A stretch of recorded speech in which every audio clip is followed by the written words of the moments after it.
Good morning and hello Tamila பிறந்திருக்கக்கூடிய நாள் இனிய நாளாய் அமைவதற்கு வாழ்த்துகள்.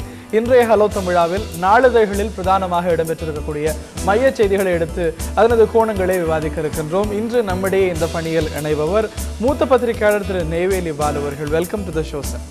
பிரதானமாக பல்வேறு செய்திகள் இடம்பெற்றிருக்கின்றன. முக்கிய செய்திகளை முதலில் பார்ப்போம். உணவுப் பொருட்களின் விலை உயர்வு விவசாயிகளுக்கு லாபம் அளிக்கக்கூடியது. மத்திய அமைச்சர் கருத்துக்கு கடும் கண்டனம். வதந்தி பரப்பிய 250 இணையதளங்களுக்கு தடை. மத்திய அரசு அதிரடி உத்தரவு.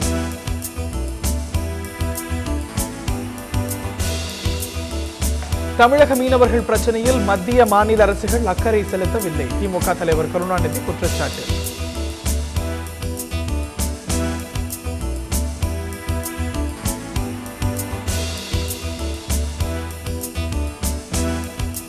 பெட்ரோல் டீசல் விலை உயரும் என தகவல். சமையல் எரிவாயு விலையையும் அதிகரிக்க மத்திய அரசு முடிவு.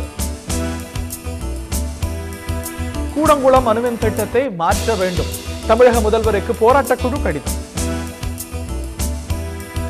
தமிழகம் முழுவதும் மெஹந்தி பற்றிய வதந்தி. பதற்றத்துடன் பொதுமக்கள் மருத்துவமனைகளுக்கு படையெடுப்பு. பாலு சார், இவையெல்லாம் தான் நம்ம எடுத்து பேசப்போற பிரதான செய்திகள், நாளிதழ்களில் இடம்பெற்றிருக்கக்கூடிய செய்திகள். முதல் செய்தி என்று பார்க்கும் பொழுது ஃபுட் இன்ஃப்ளேஷன், அதாவது விலைவாசி உயர்வு என்பது மகிழ்ச்சி அளிக்கக்கூடியது. குறிப்பாக இதனால் விவசாயிகளுக்கு நல்ல பல பயன்கள் உண்டு என்று சொல்லியிருக்கிறார் மத்திய அமைச்சர் பேனி பிரசாத் வர்மா. சொன்ன உடனே பலத்த சர்ச்சை எதிர்கட்சிகள் தரப்பிலிருந்து, பொருளாதார வல்லுநர்கள் தரப்பிலிருந்து எந்த வகையில் விவசாயிகள் பயனடைவார்கள் என்கின்ற ஒரு கேள்வி கோபத்தோடு பலதரப்பிலிருந்தும் எழுப்பப்பட்டிருக்கிறது. ஆக மத்திய அமைச்சர் பேனி பிரசாத் वर्मा சொன்னது என்ன கேட்போம். क्या है उसके पीछे, क्या है उसके पीछे? मुलाजिम दखल दे रहे हो, ये तो लड़का अच्छा है। अच्छा अच्छा, मुलाजिम अच्छा काम नहीं करने देते हो। आजम खान ये लोग क्या है इनकी भूमिका? बाबूजी मौलाना बुखारी और आजम खान के बारे में क्या कहना चाहिए? ये वहाँ उड़ जाएंगे तो हमारे साथ आ जाएंगे। और कोई महंगा नहीं चिल्लाते। दाल महंगी हो गई, आटा महंगा हो गया, चावल महंगा हो गया, सब्जी महंगा हो गया, गैस नहीं चिल्लाते, टमाटर चिल्लाते। ये जितने महंगा होगा उतने फायदा होगा। हम तो खुश हैं इस महंगाई। இந்த ஒரு கருத்தை மட்டும்தான் சொல்லியிருக்கிறார் அப்படின்னா இல்லை, இன்னொரு பரபரப்பான ஒரு விஷயத்தையும் சொல்லியிருக்கிறார். அதற்கு மீண்டும் நாம் வருகின்றோம். அந்த நிலையில் I am happy about the inflation என்கின்ற அவருடைய சொன்ன ஒரு வாதத்தில் நியாயம் இருப்பதாக நினைக்கிறீர்களா? துளியேனும் நியாயம் இருப்பதாக நினைக்கிறீர்களா? இல்லை, அரசு தரப்பிலேயே கொடுக்கக்கூடிய பல்வேறு புள்ளி விவரங்கள் பேனி பிரசாத் வர்மா சொன்னதை பொய்யாக்கக்கூடியவைகளாக தான் இருக்கின்றன. அவர் சொல்வது உண்மைக்கு ரொம்ப புறம்பானது மட்டுமல்ல, ஏற்கனவே விலைவாசி உயர்வாலும் மற்றும் ஏறக்கூடிய பல்வேறு விலைகள் பற்றிய அறிவிப்பாலுமே கொதிப்படைந்திருக்கக்கூடிய மக்களுக்கு மேலும் அவங்களுக்கு ஒரு ஆத்திரத்தை மூட்டுவதாகத்தான் இருக்கிறது. ஒரு அடிப்படையான விஷயத்தை அவர் புரிந்து கொள்ளவில்லை என்று கருதுகிறேன். உண்மை என்ன என்று சொன்னால், இன்றைக்கு மார்க்கெட்டில் அல்லது சந்தையில் விற்கக்கூடிய பொருட்களுடைய விலைகளில் எந்த பகுதி விவசாயிகளுக்கு போய் சேருகிறது என்பதை அவர் தெரியாமல் பேசுகிறார். எனக்கு ஒன்று தான் ஞாபகம் வருது. ஒரு 10 ஆண்டுகளுக்கு முன்னால் தமிழகத்தில் இருந்த ஒரு பெரிய காங்கிரஸ் தலைவர் ஒருத்தர் என்ன சொன்னார்னு சொன்னால், சினிமா கொட்டையெல்லாம் நிறைய கும்பல் இருக்கிறதுக்கு காரணம் மக்கள்லாம் சௌரியமாக இருக்காங்கன்னு அர்த்தம் அப்படின்னு ஒருத்தர் சொன்னார். அதுக்கும் இதுக்கு எந்த வேறுபாடும் எனக்கு தெரியல. ஆக பொதுவாக மத்தியில் ஆளக்கூடிய, குறிப்பாக காங்கிரஸுக்கு சார்ந்திருக்கக்கூடிய அந்த அமைச்சர்களோ அல்லது தலைவர்களோ அவர்கள் கீழ்நிலையிலே இருக்கக்கூடிய மக்களுடைய கட்டம் என்பது யாருமே தெரியாது. எத்தனை அமைச்சரோ என்ன பாராளுமன்ற உறுப்பினர்களோ சட்டமன்ற உறுப்பினர்களோ கட்சி தலைவர்களோ பையெடுத்து கடைக்கு போய் காய்கறி வாங்குறாங்க. யார் போய் மளிகை கடைக்கு வாங்குறாங்க? அவங்களுக்கு தான் தெரியும். இந்த மாதிரி எங்கேயாவது ஏசி ரூமில் இருந்துக்கிட்டு பேசுவது என்பது மேலும் மேலும் இன்றைக்கு ஆட்சி இருக்கக்கூடியவர்கள் மக்களிடத்திலிருந்து தனிமைப்படுத்தப்படுகிறார்கள் என்பதை தான் இது காட்டுகிறது. ரைட். இந்த நிலையில் அவருடைய கருத்தில் இன்னொரு வாதமும் வைக்கப்படுகின்றது. குறிப்பாக காங்கிரஸ் வட்டாரங்களிலிருந்து சொல்லப்படுற விஷயம் என்னவென்றால், இது மாற்றி புரிந்து கொள்ளப்பட்டிருக்கின்றது. அவர் என்ன சொல்லியிருந்தார், ஸ்டீல் பிரைஸ் உயரும் போதோ எக்குடைய விலை உயரும் பொழுதோ யாரும் அதை பற்றி பேசுவதில்லை, ஆனால் காய்கறி அப்படிங்கும் போது பெரிதாக பார்க்கப்படுகின்றது அப்படின்னு சொன்ன ஒரு விஷயம் தான் திரிக்கப்பட்டு இன்று மாற்றி மீடியாக்களில் சொல்லப்பட்டிருக்கின்றது என்ற ஒரு வாதம் காங்கிரஸ் தரப்பிலிருந்து வருகின்றது. இது தொடர்ந்து காங்கிரஸ் சொல்லுது. எப்போது எந்த அமைச்சர் சொன்னாலும், இதுக்கு முன்னார சிதம்பரம் இதே மாதிரி தான் ஒரு ஸ்டேட்மெண்ட் சொன்னார். அவர் தான் அந்த ஸ்டேட்மெண்ட் அன்னைக்கு சொன்னவர். அப்போ சொல்லும்போது என்னன்னா, உடனே காங்கிரஸ்லேருந்து அது என்னன்னா, எல்லாரும் மக்களுக்கெல்லாம் என்ன புரிகிறதோ அது காங்கிரஸுக்கு புரியாது. ஏன்னா மக்களுக்கு ஒரு விஷயம் சொல்லும்போது என்ன புரியுறதோ அது வந்து காங்கிரஸ் மட்டும் வேறு மாதிரி தான் அது ஒலிக்கிறது. அது என்னன்னு தெரியலைன்னா அது வந்து காங்கிரஸ் ஒவ்வொரு முறையும் அவங்க டிஃபென்ஸில் தான் இருக்காங்க. ஒரு ஸ்டேட்மெண்ட்டை வந்து சொல்ல வேண்டியது, அதற்கு பிறகு அதை அப்படி நாங்கள் சொல்லலை, அது திரித்து கூறப்பட்டது என்று சொல்வது என்பது காங்கிரஸினுடைய நடைமுறை, அவங்களுடைய பண்பாடாக ஒரு கேரக்டர் ஆயிடுச்சுங்கிறத தான் நம்ம இதில் பார்க்கலாம். இல்லை, இப்போ நம்ம அதில் இருக்கக்கூடிய சென்சேஷனல் பார்ட் மட்டும் பார்க்கின்றோமோ என்று கேட்கக்கூடிய அதே நேரத்தில் அதாவது எதிர்க்கட்சிகள் தரப்பில் சொல்லப்படுகின்ற விஷயம் என்னவென்றால் இடுபொருட்கள், ஃபர்டிலைசர்ஸ் இவற்றையெல்லாம் பற்றி இதனது விலை உயர்வு, மின்சாரம், நடைமுறையில் வந்து விவசாயிகள் படுகின்ற கஷ்டத்தை எல்லாம் பார்க்காமல் அதில் வந்து என்னமோ இங்கே விலை வந்துச்சுன்னா அவங்க வந்து பை நிறையும், பணம் நிறையும் என்பது போன்று அவர் பேசியிருக்கிறார். மத்திய அரசாங்கத்துடைய ஒரு பொருளாதார கொள்கையே இன்று எல்லாரும் சுகமாக இருப்பது போன்று நினைத்து கொண்டிருக்கிறதோ அப்படிங்கிற ஒரு கேள்வி. அப்படி எல்லாம் இல்லை. அவங்களுக்கு வந்து என்னென்னா மக்களை பற்றி அவர்களுக்கு எந்த கவலையும் இல்லை என்பதை தான் காட்டுகிறது. இப்போ ஸ்டீல் விலை உயருது, சிமெண்ட் விலை உயருதுன்னு சொன்னால் அது வந்து பாதிக்கப்படக்கூடியவர்கள், இப்போ கன்ஸ்ட்ரக்ட் பண்ணக்கூடியவர்கள், அது வீடு வாங்கக்கூடியவர்கள், இன்றைக்கு இருக்கக்கூடியவர்கள், அது வந்து ஒரு மத்தியதர வர்க்கத்திற்கு நடுத்தர வர்க்கத்துக்கு மேற்பட்டவர்கள் தான் இன்றைக்கி வீடு வாங்குறவங்க. சாதாரணமாக இருக்கக்கூடிய நாட்டினுடைய ஒரு 40லேருந்து 50க்கு மேற்பட்ட சாதாரண மக்களுடைய வாழ்க்கையில் இன்றைக்கு இருக்கக்கூடியது அன்றாட விலைவாசி ஏற்றம் என்பது தான் தெரிகிறது. அதே மாதிரி விவசாயிகளை பொறுத்த அளவில் கடந்த ஒரு 10 ஆண்டுகளில் 10,000க்கு மேற்பட்ட விவசாயிகள் தற்கொலை செய்து கொண்டிருக்கிறார்கள். ஆந்திராவில், தமிழகத்தில் மற்றும் பல்வேறு வடமாநிலங்கள்லாம் அப்படிங்கிறது நம்ம ஹிந்துவிலேயே வந்திருக்கக்கூடிய பல ரிப்போர்ட்ஸ் ஏற்கனவே இருக்குங்கிறத நம்ம பார்க்குறோம். அப்போ என்ன வருது அப்படின்னு சொன்னால் திரும்ப திரும்ப காங்கிரஸ் வந்து ஒன்றை சொல்வது அதற்கு யதார்த்தமான கள நிலைமைகளை பற்றி எந்த கவலையும் படாத இருக்கக்கூடிய ஒரு போக்கு என்பது இன்றைக்கு அவர்கள் மத்தியில் வந்து கொண்டிருக்கிறது. ஒரு 3 ஆண்டுகளுக்கு முன்னால total disconnect from ground reality அதுதான் நான் புரிந்து கொள்கின்றேன். இந்த நிலையில திரு ஞானி அவர்களும் நம்முடைய அழைப்பில் இருக்கின்றார். திரு ஞானி, இந்த ஒரு கருத்து என்பது மிஸ் இன்டர்பிரட் செய்யப்பட்ட ஒரு கருத்து. அவர் சொன்ன ஒரு கோணம் வேற, நாம் புரிந்து கொண்ட ஒரு கோணம் வேற என்கின்ற ஒரு ஆர்குமெண்ட்டும் வைக்கப்படுகின்றது. உங்களுடைய பார்வைகள்? இல்ல, அமைச்சர் சொன்னது எந்த கோணமா இருந்தாலும் அது உண்மை இல்லைங்கிறத நம்ம பார்த்தோம். உணவுப் பொருள் வெளியேற்றும் போது அந்த விலையை விவசாயிக்கு போகிறது அடிப்படை கேள்வி. ஏன்னா இடைத்தரகர்களுக்கு தான் அந்த பயனை போட்டு போகுது.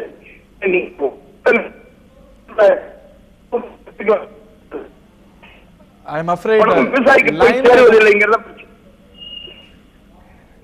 அது விவசாயிக்கு போய் சேருவதில்லைங்கிறத பிரச்சனை. Alright, லைன்ல ஒரு சில பிரச்சனைகள் இருப்பதனால I think I have to wrap up your conversation, sir. Thank you so much. லைன்ல ஒரு சில பிரச்சனைகள். Thank you ஞானி, உங்களுடைய கருத்து. அவர் சொல்ல வருகின்ற ஒரு பாயிண்டாக அது ஒரு வேலிட் பாயிண்ட், ஒரு பாலிடிக்ஸை தாண்டின ஒரு பாயிண்ட். விவசாயிகளுக்கும் கன்சியூமர்ஸுக்கும் இடையே இருக்கக்கூடிய இந்த இடைத்தரகர்களுடைய லேயர் அதிகரித்து கொண்டே போகின்றது.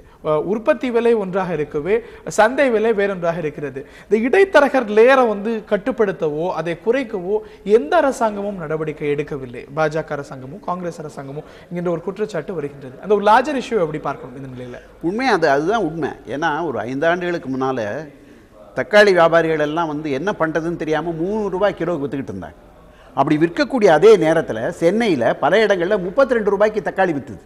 இந்த 3 ரூபாய் எங்கே, 32 ரூபாய் எங்கே? அப்போ இந்த இடைத்தரகர்கள் என்பது கீழே இருக்கக்கூடிய அதை ப்ரொடியூஸ் பண்ணக்கூடிய உற்பத்தி செய்யக்கூடிய விவசாயிகளுக்கும் அதை வாங்கக்கூடிய அந்த மக்களுக்கு இடையில இருக்கக்கூடிய உழவர் சந்தை போன்ற திட்டங்கள் வந்து லார்ஜர் பெர்ஸ்பெக்டிவ்ல ஒரு நினைக்கிறேன். உழவர் சந்தை என்பது வந்து அது நல்ல நோக்கத்திற்காக உருவாக்கப்பட்டது என்று சொல்லப்பட்டாலும் கூட நடைமுறையில் என்ன இருக்கு என்று சொன்னால் வெளியில மார்க்கெட்டுக்கூடிய வியாபாரிகள் தான் உழவர் சந்தை இருக்கக்கூடிய கடைகளையும் அவங்க எடுத்துக்கொண்டிருக்காங்க. அதனால வந்து அது ஒன்றும் விவசாயிகள் நேரம் அங்கெல்லாம் வரதில்லை. உண்மையான விஷயம் என்ன அப்படின்னு சொன்னால் இந்தியாவில் மிக மிக கொடுமையாக பாதிக்கப்பட்ட ஒரு துறை என்பது உணவுத்துறை தான். அதனால தான் இன்றைக்கு விவசாயிகள் என்ன சொல்றாங்கன்னு சொன்னா, எந்த பொருளை உற்பத்தி செய்யக்கூடியவனும் தன்னுடைய பொருளுக்கான விலை நிர்ணயிப்பதற்கு அதை உற்பத்தி செய்யக்கூடியவனுக்கோ விற்பனை செய்வனுக்கோ அவனுக்கு வந்து ஒரு உரிமை இருக்கிறது. ஆனால் விவசாயினுடைய விளைபொருள், குறிப்பாக உணவுப் பொருளுடைய விலையை மட்டும் ஏன் அரசாங்கம் நிர்ணயிக்க வேண்டும்? ஏன் நாங்கள் உற்பத்தி பண்ண பொருளுக்குடைய விலையை நாங்கள் தான் நிர்ணயிக்கணும் என்று கேட்டுக்கொண்டிருக்கிறார்கள் என்பது நீண்ட காலமாக இருக்கக்கூடிய ஒரு விஷயம். விவசாயிகள் தான் நிர்ணயிக்கக்கூடிய விலையை நிர்ணயிக்கக்கூடியவர்களாக இருக்க வேண்டும். மதிப்பு கூட்டுதல், விவசாயிகளே பொருட்களை சிறிய அளவிலான மதிப்பு கூட்டுதல் செய்யும்போது அதற்கான சொல்யூஷனாக இருக்கும் என்று ஒரு சிலர் சொல்லவே, பேனி பிரசாத் வர்மா சொன்ன இன்னொரு கருத்தும் ஒரு மிகப்பெரிய பரபரப்போடு பார்க்கப்பட்டது. பேனி பிரசாத் வர்மா சொன்னார் 2014 என்பது ராகுல் வெர்சஸ் மோடி என்கின்ற ஒரு ஃபைட். அவர் வந்து அவருடைய கேண்டிடேட்டை ராகுல் வர வேண்டும் என்று சொல்லலாம், ஆனால் பிஜேபியோடைய கேண்டிடேட் இவர் தான் இருப்பார் என்று இவரே பிரியம் செய்திருக்கிறார், கிட்டத்தட்ட அனௌன்ஸ் செய்திருக்கிறார். இதை எப்படி பார்க்குறீங்க? இது வந்து பிஜேபிக்குள்ளே இருக்கக்கூடிய பிரச்சனை, காங்கிரஸ்குள்ளே இருக்கக்கூடிய பிரச்சனை. இப்போ வந்து காங்கிரஸில் வந்து ஒரு பெரிய 100 ஆண்டுக்கு மேற்பட்ட கட்சி என்று சொல்லிக் கொள்கிறார்கள். நாங்கள் விடுதலை போராட்டத்தை ஈடுபட்டவன் சொல்லுகிறார்கள். அவர்களுக்கு இன்றைக்கு பெரிய தலைவராக தெரிவது மன்மோகன் சிங் உட்பட இன்னும் 80 வயது 85 வயது இருக்கக்கூடிய விடுதலை போராட்டத்தில் ஈடுபட்டவர்கள் கூட சொல்வதில் இன்றைக்கு ராகுல் காந்தி தான் அவர்களுக்கு தலைவராக இருக்காங்க. இதெல்லாம் கட்சிக்குள்ளே இருக்கக்கூடிய பிரச்சனை. அதே மாதிரி நீங்கள் பிஜேபியில் எடுத்து உங்ககிட்ட வருகின்றேன். திரு ஞானி அவர்கள் லைன்ல இருக்கின்றார். ஞானி சார், பாஜகவுடைய கேண்டிடேட்டை கிட்டத்தட்ட பேனி பிரசாத் வர்மா அனௌன்ஸ் செய்து விட்டிருக்கிறார். இதை எப்படி பார்க்கிறீங்க? ஸோ பாஜகவே இன்னும் அந்த ஒரு முடிவுக்கு வரல அப்படிங்கும் பொழுது இந்த ஒரு அனௌன்ஸ்மெண்ட்டை இல்லை இந்த ஒரு கருத்தை எப்படி பார்க்கிறீங்க? இல்ல, பாஜக வந்து மீதி கட்சிகளை போலவே அதுவும் உள்ள பல்வேறு கோஷ்டிகள் இருக்கக்கூடிய கட்சி. அந்த கோஷ்டிகள்ல ஒருத்தர் முன்னெடுத்துறாங்க. இப்ப மோடி கோஷ்டி ஒண்ணு தீவிரமா வேலை பார்த்துக்கிட்டு இருக்கு, மோடி எதிர்ப்பு கோஷ்டி ஒண்ணு வேலை பார்த்துக்கிட்டு இருக்கு. அதனால அந்த கோஷ்டியில இருக்கிற கோஷ்டி தான் இப்படி வெளிப்படுதுன்னு நான் பாக்குறேன். இந்த கருத்து பாஜகவுக்கு உதவிதான் செய்யணும்னு நினைக்கிறீங்களா? இல்ல, இதெல்லாம் எதுவும் உதவியே செய்யாது. ஏன்னா தேர்தல் அண்மையில வரும்போதுதான் அன்றைக்கு இருக்கக்கூடிய சூழல், அன்றைய பிரச்சனைகள் தான் தேர்தல் பத்தி மக்கள் கண்ணோட்டத்தை ஏற்படுத்தின ஒழிய இதெல்லாம் வந்து ஒரு பொழுதுபோக்கு நாடகங்கள், அவ்வளவுதான். இன்சிக்னிஃபிகன்ட் பொழுதுபோக்கு நாடகம் என்று சொல்லியிருக்கிறீங்க. Thank you so much. உங்களுடைய பார்வைகள் சார்? இல்லை, இது வந்து இன்னும் சொல்லப்போனால் பேனி பிரசாத் வர்மா ஒரு காங்கிரஸ் இருக்கக்கூடிய ஒரு அமைச்சர். அவர் வந்து பாஜகனுடைய கேண்டிடேட் மோடின்னு சொல்கிறார் என்று சொன்னால் பாஜகவுக்கு உள்ளே இருக்கக்கூடிய அந்த குழு மோதல்களை வந்து அதை அதிகப்படுத்துவதற்காக அவர் விரிவுபடுத்துவதற்காக செய்யக்கூடிய ஒரு கேவலமான முயற்சியாக தான் நான் அதை பார்க்குறேன். ரைட். அடுத்து வந்து அதாவது ராகுல் அரசாங்கமோ இல்லை மோடி அரசாங்கமோ என்ற அளவில் அவர் பேசியதாக எல்லாம் தகவல் வருகின்றது. இந்த நிலையில் திரு ஞானி அவர்கள் பொழுதுபோக்கு நாடகம் என்று சொல்லும்போது இது ஒரு irresponsible ஸ்டேட்மெண்ட் என்று நீங்கள் சொல்வதாக புரிந்து கொள்கின்றேன். அடுத்த செய்திக்கு நாம் நகர்கின்றோம். ஒரு சைபர் வாரை நம் மீது வேஜ் செய்கின்றதோ பாகிஸ்தான் என்கின்ற ஒரு அச்சம் எழும்பியிருக்கிறது. வதந்தி வரப்பிய 250 இணையதளங்களுக்கு தடை, மத்திய அரசு அதிரடி உத்தரவு என்கின்ற ஒரு செய்தி பல்வேறு நாளிதழ்களில் வந்திருக்கின்றது. இதை எப்படி பார்க்கணும்? கிட்டத்தட்ட ஒரு 5-6 நாட்களுக்கு கழித்து 75 ஊடகங்கள், அதாவது இணைய ஊடகங்கள், பாகிஸ்தானிலிருந்து செயல்பட்ட ஊடகங்கள் தான் இங்கு ஒரு மாஸ் எக்ஸோடஸுக்கு காரணம் என்கின்ற ஒரு தகவலை மத்திய அரசாங்கம் கண்டுபிடித்திருக்கின்றது. அதே போல சர்வதேச அளவில் ஒரு பிரஷர் கொடுக்க முயற்சி செய்கின்றது. ஆனால் இந்த முறையும் பாகிஸ்தான் ஒப்புக்கொள்வது போல தெரியவில்லை. இல்லை, பாகிஸ்தான் ஒப்புக்கொள்கிறது என்பது இல்லை. அது வந்து நீங்கள் பல விஷயங்கள் பார்த்தீங்கன்னு சொன்னால் இந்த நமக்கு அண்டை நாடுகள் எல்லாமே வந்து இந்தியாவுக்கு எதிராக இருக்குங்கிறத பல கட்டங்களில் நம்ம தொடர்ந்து பார்த்துக்கிட்டு இருக்கோம். இந்தியாவிற்கு வந்து ஒரு ஆதரவான சக்திகள் என்பது நம்மை சுற்றி இல்லவே இல்லை. நீங்கள் வந்து சின்ன இலங்கையிலேருந்து எடுத்துக்கிட்டிங்கன்னா எல்லா இடத்துலையும் நமக்கு ஆதரவாக இல்லை. இப்போ குறிப்பாக பங்களாதேஷுக்கான அதோடைய விடுதலைக்கு அவ்வளோ தூரம் பாடுபட்டு முன்னின்று இராணுவத்தை உதவி செய்த இந்தியாவுக்கும் பங்களாதேஷுக்கும் இருக்கக்கூடிய உறவு இன்றைக்கு வந்து ரொம்ப மோசமான நிலையில் தான் இருக்குங்கிறத நம்ம பார்க்கலாம். இன்னும் சொல்லப்போனால் ஐநா போன்ற அவைகளெல்லாம் இந்தியாவிற்கு எதிராக தொடர்ந்து பங்களாதேஷ் பேசியது என்பதுதான் வரலாறுங்கிறத நம்ம பார்க்கலாம். அது மட்டும் இல்லை, இது எல்லாத்தோட இன்னொரு செய்தி என்ன என்று சொன்னால் இந்தியாவினுடைய பாதுகாப்பு என்பது எவ்வளவு பலவீனமாக இருக்கிறது என்பதை தான் காட்டுகிறது. இதை போன்ற சைபர் கிரைம்ஸ் நடக்கக்கூடிய அளவிற்கு தான் நம்முடைய இருக்குது. நம்ம எல்லாம் பல்வேறு ஹைடெக் எல்லாம் எங்கேயோ வந்துருச்சுன்னு பேசுகிறோம், பல்வேறு விஷயங்களுக்கு தெரியும் பேசுகிறோம். தனி நபர்கள் அறி என்ன பேசுகிறாங்கிறது இன்றைக்கி அரசாங்கத்தினுடைய உளவுத்துறையால் பார்க்க முடியும். ஆனால் இதை தடை செய்ய முடியவில்லை என்று சொன்னால் நம்முடைய பாதுகாப்பு என்பது எந்த அளவிற்கு இன்றைக்கு பலவீனமாக மோசமாக இருக்கிறது என்பதை தான் இது காட்டுகிறது. ரைட். இந்த நிலையில் ஒரு டஃப் எக்ஸ்டர்னல் பாலிசி தேவை என்று சொல்கிறீர்களா? ஏன்னா வந்து பங்களாதேஷ், ஸ்ரீலங்கா போன்ற நாடுகள் கூட நம்மளை டிக்டேட் செய்யக்கூடிய ஒரு நிலை இருக்கின்றது என்று சொல்லும் பொழுது இன்னும் ஒரு கடுமையான ஒரு வெளியுறவு கொள்கை, இன்னும் கடுமையான பிரஷர் இது மாதிரி பிரச்சனைக்குரிய நாடுகள் மேலே நம்ம சுமத்தணும்னு சொல்றீங்களா? இல்லை, அதற்கு அடிப்படையான விஷயம் என்னன்னு சொன்னால் முதல்ல இந்தியாவில் இருக்கக்கூடிய இந்திய அரசு வந்து அது நேரடியாக தன்னுடைய அதிகாரத்தை பயன்படுத்தக்கூடிய அளவிற்கு சுதந்திரமாக செயல்படக்கூடிய வாய்ப்பு இருக்கா? முதல் கேள்வி. ஏன்னு சொன்னால் எங்கேயோ இருக்கக்கூடிய பாரக் ஒபாமா வந்து இங்கே இருக்கக்கூடிய FDI ரீட்டைல் இங்கே வரணும்னு சொல்லிட்டு அவர் வந்து இந்தியாவில் கூட ஒரு அடிப்படையான ஒரு பொருளாதார கொள்கையை பற்றி அவர் அங்கேருந்து பேசுகிறாருன்னு சொன்னால் எவ்வளவு நெபுலஸாக நம்ம இருக்கோங்கிறது அர்த்தம். அப்போ இந்தியாவில் வந்து இருக்கக்கூடிய அரசுகளோ அல்லது அமைச்சர்களோ, பிரதம அமைச்சர் உட்பட அவர்கள் வந்து நேரடியாக நினைப்பதை சொல்ல முடியாத ஒரு சூழல் ஏற்கனவே இந்தியாவில் இருக்குங்கிறத ஒத்துக்கணும். அதனுடைய விளைவாக தான் இதை பார்க்கணும். இது டஃப்பாக செய்கிறதுங்கிறது தொடர்ந்து பார்த்தால் ஒரு சின்ன ஸ்ரீலங்காவினால் இந்த பக்கம் சைனாவையும் அந்த பக்கம் இந்தியாவையும் பயன்படுத்தி கொண்டு இன்டர்நேஷனல் லெவலில் இருக்கக்கூடிய பல்வேறு நாடுகளை பயன்படுத்தி கொண்டு அவர்கள் தங்களுடைய ஆளுமையை தன்னுடைய அந்த இதை நிலைநாட்ட முடியும் என்று சொல்லும்போது ஏன் இந்தியாவால் முடியல அப்படின்னு சொன்னால் அவர்களுக்கு உண்மையிலே அப்படி ஒரு பாலிசி இல்லை என்பதை தான் நான் பார்க்குறேன்.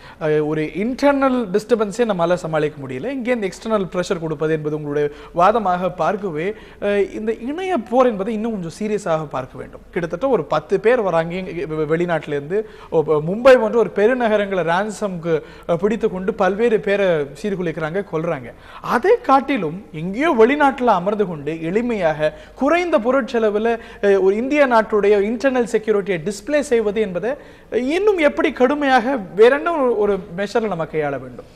இது இன்றைக்கு வளர்ந்து வரக்கூடிய அந்த ஹைடெக்கில் அது நிறைய இன்ஃபர்மேஷன் டெக்னாலஜி வளர்ந்துருக்கக்கூடிய சூழலில் நீங்கள் இது எளிமையாக யாருமே செய்ய முடியாதுன்னெல்லாம் சொல்ல முடியாது. ஏன்னா இது ஒரு பக்கம் பார்க்குறோம், அந்த பக்கம் விக்கிலீக்ஸ் என்னாச்சு, இன்றைக்கி உலகத்தில் இருக்கக்கூடிய பல்வேறு அரசியல் தளங்களில் நடக்கக்கூடிய பல்வேறு மோசமான ஒரு நடைமுறைகளை அம்பலப்படுத்தியதில் அதற்கு ஒரு பெரிய பங்கு இருக்குதுன்னு பார்க்குறோம். இப்போ என்ன ஆச்சுன்னா அவரை நோக்கி இன்றைக்கு இன்டர்நேஷ்னல் கம்யூனிட்டி, குறிப்பாக வல்லரசு நாடுகள் அவரை நோக்கி இன்றைக்கு அவரை எப்படி கட்டுப்படுத்துவது, அவரது வாயை எப்படி அடைப்பது என்று பார்த்து கொண்டிருக்காங்க. அதனால் இன்றைக்கு இருக்கக்கூடிய ஒரு விரிவான விளம்பரம் அல்லது இதனுடைய ஐடியினுடைய முன்னேற்றத்தில் இதை போன்ற நாடுகள் தடுக்கப்படுவது என்பது எளிது. அதற்கான விதிகளை கட்டுப்படுத்த முடிய இதற்கு பெரிய அடிப்படையான கொள்கை மாற்றமெல்லாம் தேவையில்லை என்றுதான் நான் நினைக்கிறேன். பட் எக்ஸ்போஸே வேற, த்ரெட் வேற என்று பார்க்கும்பொழுது எப்படி கட்டுப்படுத்த வேண்டும் என்கின்ற ஒரு கன்சர்ன் எழுந்திருக்கிறது. மனித உரிமை ஆர்வலர் திரு மார்க்ஸ் அவர்கள் நம்மிடையே இருக்கின்றார். மார்க்ஸ் சார், குறிப்பாக இந்த 5 SMS என்று ஒரு இதை போட்டது போன்ற விஷயங்கள் எல்லாம் குறிப்பாக பல்வேறு அமைப்புகளாக விமர்சிக்கப்பட்டது. ஆனால் இந்த மாதிரியான ஒரு நெருக்கடியான சமயத்துல ஒரு ரிஸ்ட்ரெயின்ட் நமக்கும் தேவைதானே? ஆமா, நிச்சயமா. இந்த இத்தகைய விஷம பிரச்சாரங்களை யார் செய்தார்கள் என்பது குறித்து நாம் தீவிரமாக கண்காணித்து நடவடிக்கை எடுப்பது என்பது அவசியம். பாகிஸ்தானிலிருந்து செய்யப்படுகிறது என்று சொல்கிறார்கள். ஒருவேளை முஸ்லிம்கள் மீது பழி சுமத்த வேண்டும் என்கிற நோக்கில் இங்கு இருக்கக்கூடிய முஸ்லிம் வெறுப்பாளர்களும் கூட இதை செய்திருக்கலாம் என்கிற கோணத்தில் இருந்தும் இது பார்க்கப்பட வேண்டிய ஒன்று. ஆனால் இதில் மிகவும் ஆறுதல் அளிக்கக்கூடிய விஷயம் என்னவென்று பார்த்தால், பெங்களூரில் கிட்டத்தட்ட 1000க்கும் மேற்பட்ட முஸ்லிம் பிரதிநிதிகள் வீடு வீடாக வடமாநில தொழிலாளிகள், வடகிழக்கு மாநில மாணவர்கள் இருக்கக்கூடிய பகுதிகளுக்கெல்லாம் சென்று நாங்கள் உங்களுக்கு பாதுகாப்பு அளிக்கிறோம், தேவையான எங்கள் வீட்டுக்கு வாருங்கள் என்று அழைத்து ஒரு சமாதான உணர்வை ஏற்படுத்தி இருக்கிறார்கள். தமிழ்நாட்டை பொறுத்தமட்டில் இந்த வெளிமாநிலங்களிலிருந்து வரக்கூடியவர்கள் மீதான வெறுப்பு உருவானதில் நமது தமிழ்நாட்டு காவல்துறைக்கும் ஒரு பங்கு உண்டு. குறிப்பாக இந்த 5 பேர் என்கவுண்டர் செய்யப்பட்ட பொழுது தமிழ்நாட்டில் லா அண்ட் ஆர்டர், அதாவது சட்ட ஒழுங்கு கெட்டு போவதே இந்த வெளிமாநிலத்து தொழிலாளிகள் மற்றும் மாணவர்களால் தான் என்பது போன்ற ஒரு பிரச்சாரத்தை போலீஸே செய்தது என்பது மட்டுமல்லாமல் இவர்கள் எல்லோரையும் கிட்டத்தட்ட ஒரு ரேஷியல் ப்ரொஃபைலிங், இனவாரி கணக்கெடுப்பு என்பது போல வெளிமாநிலத்தவர்கள் எல்லோரும் அருகில் உள்ள போலீஸ் ஸ்டேஷன்களில் பதிய வேண்டும் என்கிற ஒரு வேலையை செய்தார். அது ஒரு சில சுப்ரீம் கோர்ட்டுடைய வேர்டிக்டிலே இந்த ஒரு பதிவு என்பது இருக்க வேண்டும் என்று இருப்பதாக எல்லாம் தகவல்களை படிக்கின்றோம். இல்ல, பதிவு என்பதை போலீஸ் பண்ணக்கூடாது. இது அங்க இருக்கக்கூடிய எம்ப்ளாய்மெண்ட் ஆபீஸ்ல இருந்தோ அல்லது இது தொடர்பான இந்த துறை லேபர் கமிஷனர் போன்றவர்களோ அதை பதிவு செய்தார் என்பது மிகவும் அவசியம். இந்த நிலையில இந்த ஒரு இன்டர்நெட் விஷயத்திலே கொஞ்சம் நம்ம ஸ்டிக் ஆன் செய்தோம் என்றால் இன்னும் ஒரு கடுமையான ஒரு சைபர் ஸ்பேஸை கண்காணிக்க வேண்டிய ஒரு சென்சர்ஷிப் தேவை. கபில் சிப்பல் அன்றே சொன்னார், இப்பொழுது அதை நம்ம சீரியஸா எடுத்துக்கல. ஆக இணையத்தை நாம் கண்காணிக்க வேண்டும் என்கின்ற ஒரு வாதம் இப்பொழுது எழுந்திருக்கிறது. மீண்டும் அதை ஏற்றுக்கொள்கிறீர்களா?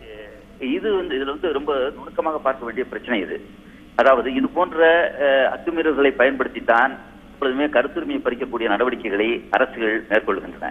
எனவே இது போன்ற ஒரு பிரச்சனையை முன்வைத்து இணைய சுதந்திரத்தை தடுக்கக்கூடிய ஒரு முயற்சி அரசு செய்யுமானால் அதை நாம் ஏற்க முடியாது. அரசு கண்காணிக்கட்டும். தவறுகள் செய்பவர்களை எப்படி டெக்னாலஜி மூலமாக இத்தகைய தவறுகள் செய்வது எளிதாக இருக்கிறதோ அதே போல டெக்னாலஜி மூலமாக இந்த தவறுகள் செய்பவர்களை ஐடென்டிஃபை பண்ணி கண்டுபிடிப்பதற்கான வளர்ச்சிகளும் ஏற்பட்டுள்ளன. அந்த அடிப்படையில் தவறு செய்பவர்களை கண்டுபிடித்து தண்டிக்கட்டும். ஆனால் அதற்காக ஒட்டுமொத்தமாக இந்த கருத்துரிமையை பறிக்கக்கூடிய விதத்தில் அரசு நடவடிக்கை எடுத்தால் அதை ஏற்கக்கூடாது. ரைட், இது ஒரு காம்ப்ளிகேட்டடான விஷயம். அந்த கருத்து சுதந்திரம் அதே போல த்ரெட் இடையே எப்படி கண்காணிப்பது அப்படிங்கிறத தான் எஃபெக்டிவ் ஃபங்க்ஷனிங் இருக்கு அப்படிங்கிறத நீங்க சொல்வதாக நான் புரிந்து கொள்கிறேன். நன்றி திரு மார்க்ஸ், உங்களுடைய கருத்துகளுக்கு. இந்த நிகழ்ச்சியில் இணைந்தமைக்கு நன்றி. இன்னும் பல்வேறு செய்திகளை நாம் பேச இருக்கின்றோம் சார். ஆனால் அதற்கு முன்பாக ஹலோ தமிழாவில் காத்திருப்பது ஒரு சிறிய இடைவேளை. நேயர்களே, ஒரு இடைவேளைக்கு பின்னால் மீண்டும் சந்திப்போம்.